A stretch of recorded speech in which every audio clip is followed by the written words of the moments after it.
أهلا وسهلا يا جماعة. الدرس ده هيكون استماع في اللهجة المصرية للمستوى المتوسط. والله أنا بحلف أهو هحاول ما أتكلمش ولا كلمة باللغة الإنجليزية. طيب قبل ما أبدأ درس النهاردة لازم تعرف إن أنا عملت كورس على يوديمي. أنا عملت كورس على يوديمي. أنا آسف، أنا اتكلمت باللهجة بالإنجليزي. أنا قلت هحاول مش هتكلم إنجليزي لأن الإنجليزي بقت في حياتنا، معلش. أنا عملت كورس للهجة المصرية على يوديمي. لو حابب تتعلم اللهجة المصرية ادخل على الرابط اللي في أول تعليق واشترك في الكورس، عليه خصم كبير، صدقني عليه خصم كبير. طيب النهاردة هنتكلم على إيه؟ النهاردة يا جماعة هنتكلم عن كلام مهم جدا في اللهجة المصرية. معانا النهاردة في الدرس 5 كلمات. ال5 كلمات دول احنا كمصريين بنستخدمهم في حياتنا اليومية بشكل شكل متكرر بشكل كبير جدا. الكلمة الأولانية يعني الكلمة التانية لسه، الكلمة التالتة بقى، الكلمة الرابعة بس، الكلمة الخامسة كده. طيب النهارده في الفيديو ده هنشرح ال5 كلمات دول، وزي ما قلت لك ان الكلمات دول بنستخدمهم على طول احنا كمصريين، وكمان في بعض من الاخوه العرب بيستخدموا الكلمات دي في حياتهم اليوميه. فلازم انت كمتعلم لغه عربيه او لهجه مصريه تفهم معنى الكلمات دول، عشان احنا بنحطهم في كلامنا كتير قوي. طيب انا ان شاء الله في الفيديو ده هشرح ال5 كلمات دول، وهدي امثلة على ال5 كلمات دول. اول كلمة هنبدأ بيها النهاردة هي كلمة يعني. الكلمة دي مشهورة جدا في اللغة العربية عامة، مش في اللهجة المصرية بس. يعني هي جت من الفعل أنا يعني.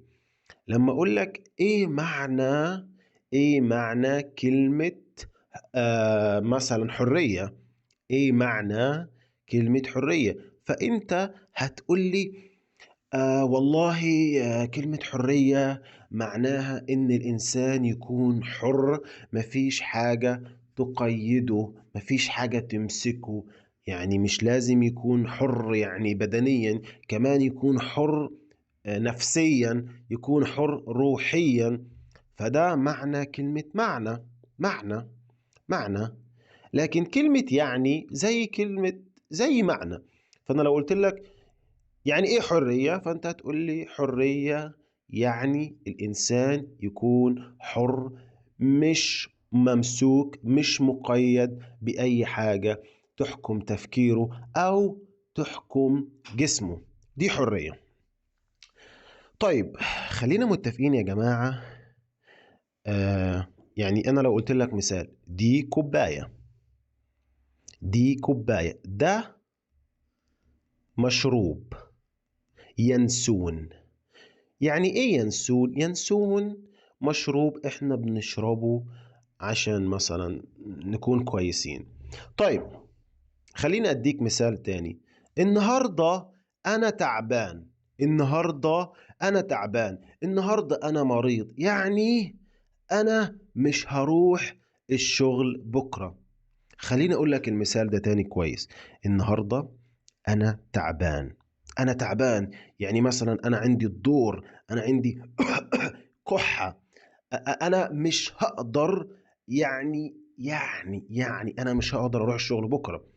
كلمة يعني يا جماعة احنا بنستخدمها كتير قوي في كلامنا. بنستخدمها عشان نربط الجملتين، عشان نأكد المعنى. يلا نقولها تاني، عشان نأكد المعنى.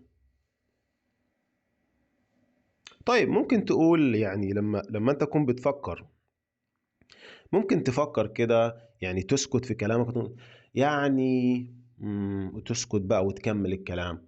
انا اقول لك مثال. انت ليه انت يعني تعبان؟ أنا تعبان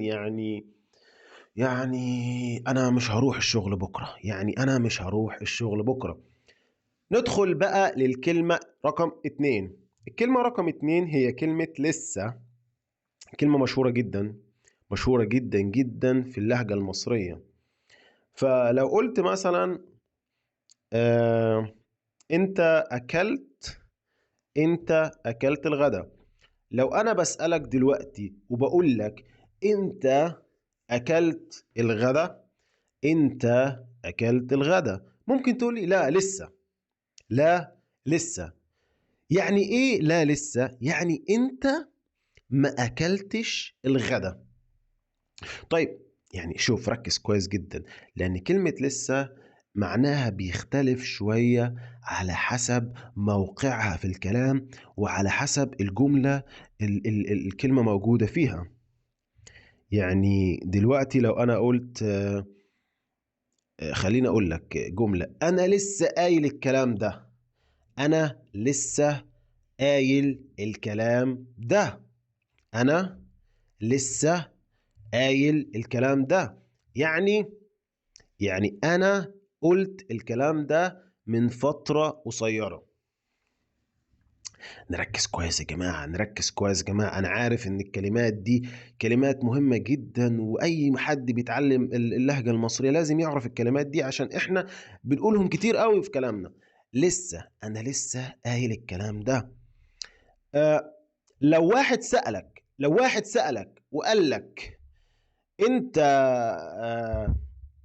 شُفت صاحبك؟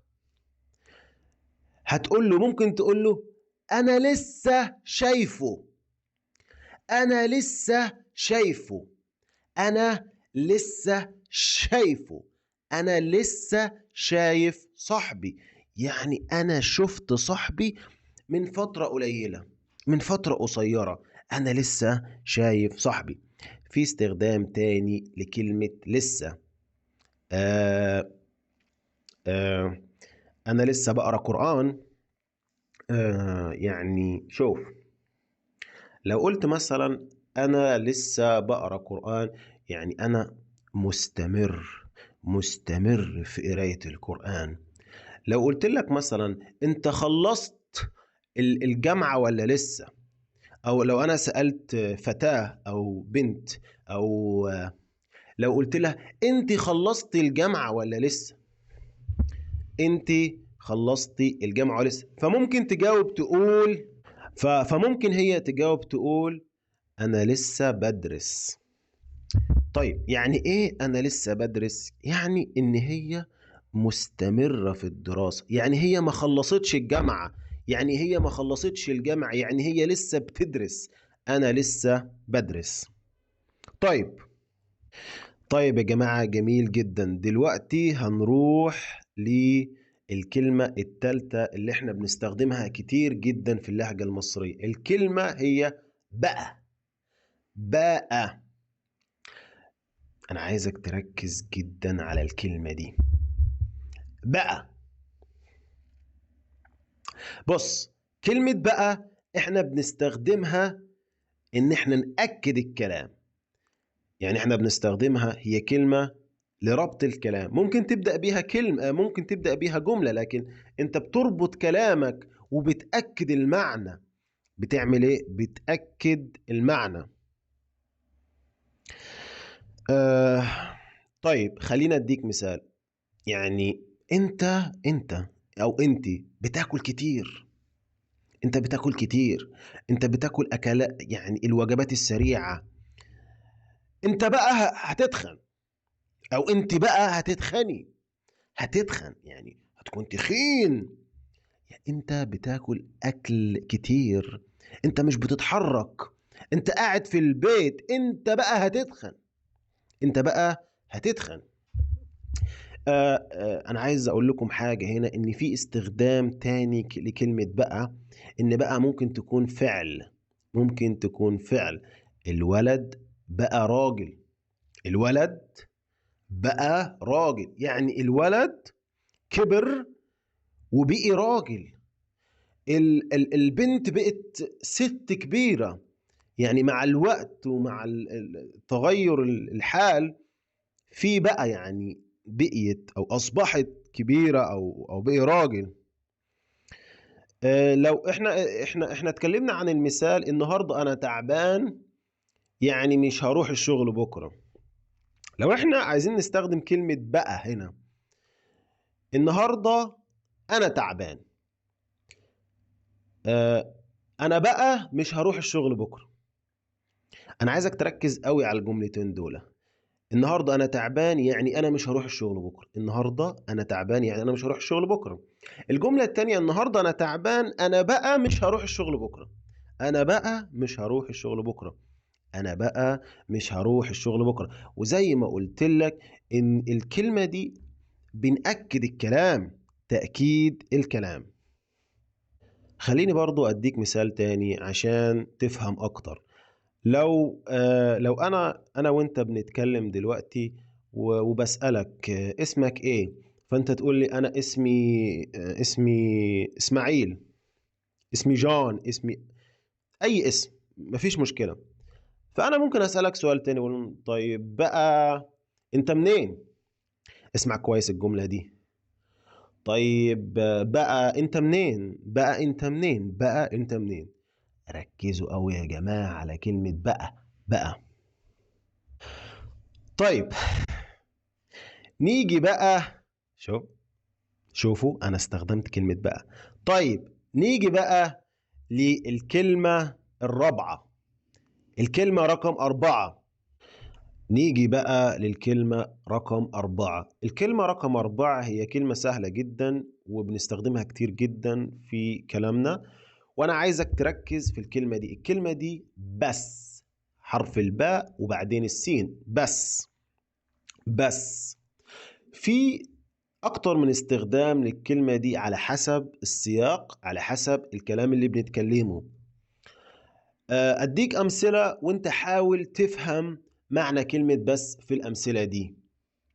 لو انت مثلا في مطعم وعايز تطلب أكل، فالجرسون بيسألك بيقولك انت عايز ايه يا فندم؟ انت عايز ايه؟ ممكن اساعدك ازاي يا فندم؟ فانت تقول والله انا عايز واحد كشري وعايز ازازة مية. فالجرسون بيقول لك عايز حاجة تاني؟ فانت تقول له لا بس كده، انا مش عايز حاجة تاني، انا عايز واحد كشري وازازة مية بس. اظن انك فهمت معنى كلمة بس هنا. طيب في استخدام تاني لكلمة بس، هو يعني احنا بنقول عليه في اللغة العربية الاستدراك. طيب يعني ايه استدراك؟ الاستدراك انك بتقول كلام يختلف عن الكلام الاول. لو قلت لك مثلا واو انت من امريكا، انت امريكي بس انت بتتكلم عربي كويس. خليني اقول لك الجملة تاني، انت امريكي بس العربي بتاعك كويس. انت بتتكلم عربي كويس ازاي؟ يعني انت من امريكا بس الكلام بتتكلم عربي كويس. الجملة الاولانية والجملة التانية مختلفين شوية عكس بعضيهم. ده الاستخدام التاني لكلمة بس. في استخدام تاني لكلمة بس بس. لو قلت لك انت انت بتتكلم كتير ليه؟ بس كفاية كلام. انت بتتكلم كتير بس كفاية كلام. انت بتتكلم كتير بس كفاية كلام. ده استخدام من استخدامات بس. جميل جدا. هنروح بقى للكلمة الأخيرة في درس النهاردة، وهي كده. كده كلمة مشهورة جدا، كلمة مستخدمة بشكل غير عادي في اللهجة المصرية. معلش اعذروني، انا حلفت ان انا احاول ما اقولش كلمة انجليزي. انا عارف ان انا قلت كلمة انجليزي غصب عني، لكن مش عارف اقول ايه كده. يعني عايز اقول كلمة انجليزي بس انا هحاول اشرحها، مفيش مشكلة. انا عارف ان اللي بيسمعني دول اذكياء جدا وهيفهموا اللي انا بقوله. يعني شوف، لو انا سألتك قلت لو انت سألتني، بلاش انا سألتك، لو انت سألتني قلت لي ممكن لو سمحت تقول لي ازاي بنعمل اليانسون ده ينسون، فانا اقول لك شوف، انت هتجيب كوباية كده، وهتجيب شوية ينسون كده، وهتعمل كده، وهتعمل كده، وهتعمل كده. شوف كده، دي كلمة يعني او زي ما قلت لك مستخدمة كتير جدا. شوف كده، شوفي كده، اسمع كده، كده، كده، اعمل كده، روح كده. فاكرين الجملة اللي انا قلتها في اول الدرس؟ انا تعبان النهاردة، انا بقى مش هروح الشغل بكرة. انا تعبان النهاردة يعني انا مش هروح الشغل بكرة. زي ما قلت لك كلمة كده برضو بنأكد بيها الكلام، تأكيد وربط كلامك، تأكيد وربط الكلام. فأنا لو عايز أستخدم كده في الجملة دي، أنا تعبان النهاردة، آه أنا كده مش هروح الشغل بكرة. زي بالظبط مكان بقى، لو أنت شلت كلمة بقى من الجملة وحطيت كده، الجملة هتكون مظبوطة وكويسة جدا. أنا تعبان النهاردة كده، أو أنا كده مش هروح الشغل بكرة. ممكن أديك مثال تاني، أنت بتعمل ليه كده؟ ده سؤال منتشر جدا، مشهور جدا، ومستخدم كتير جدا. أنت بتعمل ليه كده؟ أنت بتعمل ليه كده؟ أنت بتعمل ليه كده؟ أو أنت بتعملي ليه كده؟ أنت بتعملي ليه كده؟ طيب كده احنا طيب يا جماعة، كده احنا اتكلمنا عن 5 كلمات مشهورة جدا مستخدمة بشكل غير عادي في اللهجة المصرية. أول كلمة كده، بقى، يعني، بس كده. أنا عايزك تركز على الكلمات دول وحاول تستخدمهم لما تتكلم اللهجة المصرية. طبعا اللي وصل لنهاية الفيديو دول ليهم جايزة عندي. انا عملت جروب بعلم فيه لهجة مصرية وبدي دروس مجانية. لو حابب تدخل على الجروب، روح على الكوميونيتيز البوست بتاعتي وشوف اللينك بتاع الجروب وانضم للجروب. والسلام عليكم ورحمة الله.